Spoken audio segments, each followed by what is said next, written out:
हे focus, final elections पूरे हो चुके हैं और अब जाकर जुलाई में इंडिया का यूनियन बजट 2024 अनाउंस होने वाला है। और क्योंकि बजट हम सबकी लाइफ को इम्पैक्ट करता है, तो आज हम जानेंगे बजट से रिलेटेड कुछ फ्रीक्वेंटली वंडर्ड क्वेश्चंस। एक सेकेंड, बजट तो फरवरी में आया था, फिर वापस क्यों?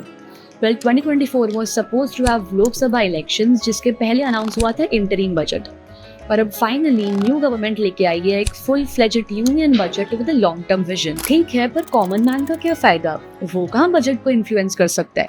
Well, he can, but indirectly.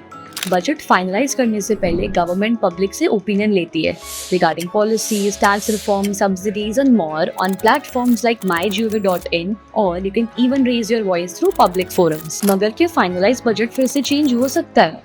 C, budget hard and fast नहीं होता, तो new opportunities and economic challenges को देखकर गवर्नमेंट सप्लीमेंट्री बजट ला सकती है with the approval of parliament. Moving further, क्या आपने सोचा आखिर गवर्नमेंट के पास पैसे आते कहाँ से हैं? तो गवर्नमेंट का मेजर इनकम सोर्स है डायरेक्ट टैक्स जैसे कि इनकम टैक्स, और इनडायरेक्ट टैक्स जैसे कि जीएसटी।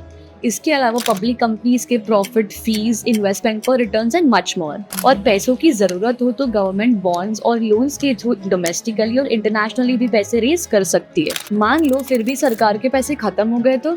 वेल, ऐसा होना काफी अनलाइकली है, एज गवर्नमेंट के पास कंटिजेंसी फंड्स होते हैं, but still there can be fiscal shortages. तब गवर्नमेंट बाकी ऑप्शंस कंसिडर कर सकती है, जैसे increasing taxes and cutting down their spending, ताकि पब्लिक सर्विसेज स्मूथली चलती रहे। लास्टली, सबसे बड़ा सवाल, सरकार अपने पैसे आखिर रखती कहाँ है?